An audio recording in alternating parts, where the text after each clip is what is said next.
আসসালামু আলাইকুম সবাইকে। আরও একটি নতুন ভিডিওতে আপনাকে স্বাগতম। তো আজকে আমরা সকাল সকাল চলে এসেছি পাবনা জেলার মুলাডলিতে।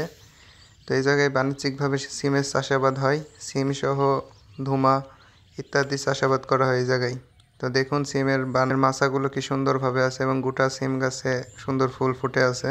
তো আপনারা যদি চান সিমের আগাম চাষাবাদ করতে, তো অবশ্যই আপনাকে সিমের বীজগুলো আগে বপন করতে হবে।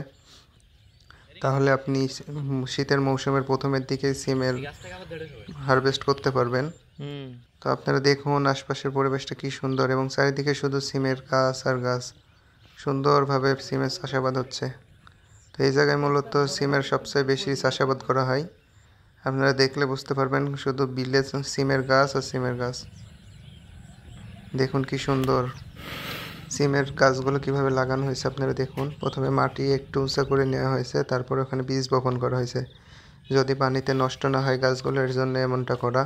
অগ্রিম চাষাবাদের ক্ষেত্রে অবশ্যই জমিতে যেন পানি না বাঁধে এদিকে খেয়াল রাখবেন। অবশ্যই মাটিতে উঁচা করে তারপরে বীজ বপন করবেন। আপনাদের দেখাচ্ছি এই জমিটা দেখুন কি সুন্দর পরিবেশ এবং কি সুন্দর করে বানটা দেওয়া হয়েছে, মাচানটা দেওয়া হয়েছে। চারিদিকে শুধু সিম গাছ আর সিম গাছ। তো সকাল সকাল অনেকেই হারভেস্ট করতে এসেছে। আপনারা উপভোগ করুন বিলের পরিবেশটা, সকালের পরিবেশ। তো এদিকে দেখছেন এগুলো ধুমা ক্ষেত, এক জায়গাতে ধুমা চাষ করা হয়েছে এদিকে।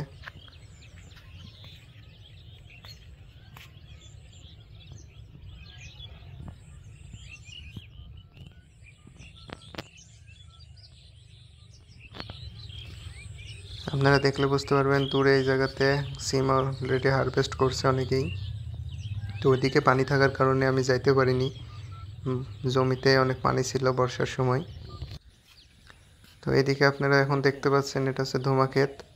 ধুমায় কি সুন্দর সকালে ফুল কুয়াশা পড়ে আছে আপনারা দেখুন, এবং নিচে কত ধুমা ধরে আছে। অলরেডি এখানে হারভেস্ট করা শেষ হয়ে গেছে, এগুলো আগামী দিনের জন্য রাখা হয়েছে। এইভাবে আপনারা ধুমা ও সিম অগ্রিম চাষাবাদ করতে পারেন এবং বাজারে সঠিক মূল্য পাবেন এই সময় ইনশাল্লাহ। তো আপনারা এভাবে চাষাবাদ করে দেখতে পারেন। আমার ভিডিও যদি আপনাদের ভালো লেগে থাকে অবশ্যই চ্যানেলটি সাবস্ক্রাইব করবেন এবং কোনো ভুল ত্রুটি হয়ে থাকলে কমেন্ট করে জানাবেন, আমি ভুলগুলো শুধরিয়ে নেওয়ার চেষ্টা করব।